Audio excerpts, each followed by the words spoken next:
I was completely confused and my mind was in a mess, not knowing what to do. After dealing with the car accident matters in a daze, I drove home.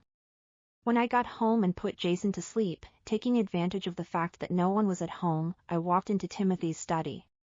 When I was rummaging through his drawer, I found an old yellowed photo in a black diary. That was a graduation photo.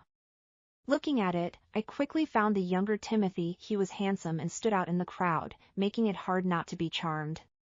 Timothy in the photo is smiling, a smile I've never seen on his face before. Beside him stood a radiant and cute girl. The two held hands tightly, as if they were a perfect match made in heaven. My heart began to ache again. I took a deep breath and silently put the photo back in its original place. Although it's not certain whether this girl is the woman in the dashcam, it's an undeniable fact that her husband was unfaithful. I forced myself to pull myself together and took out my phone to call Timothy's old classmate. After exchanging a few pleasantries, I pretended to ask casually, "I heard from Timothy that you two just got together a while ago. Didn't your class beauty go?" Hardly had the words been spoken when the person on the other end of the phone froze for a moment. "Class beauty? Oh, you mean Wendy Lopez? She's gone."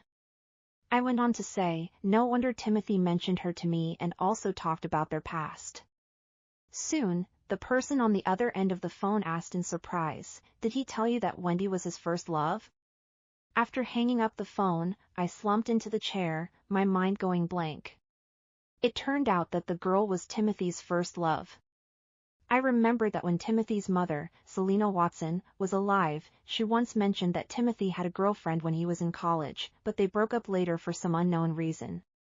I was lost in thought when the study door was suddenly pushed open. Timothy shouted coldly, "Betty, who allowed you to touch my things?"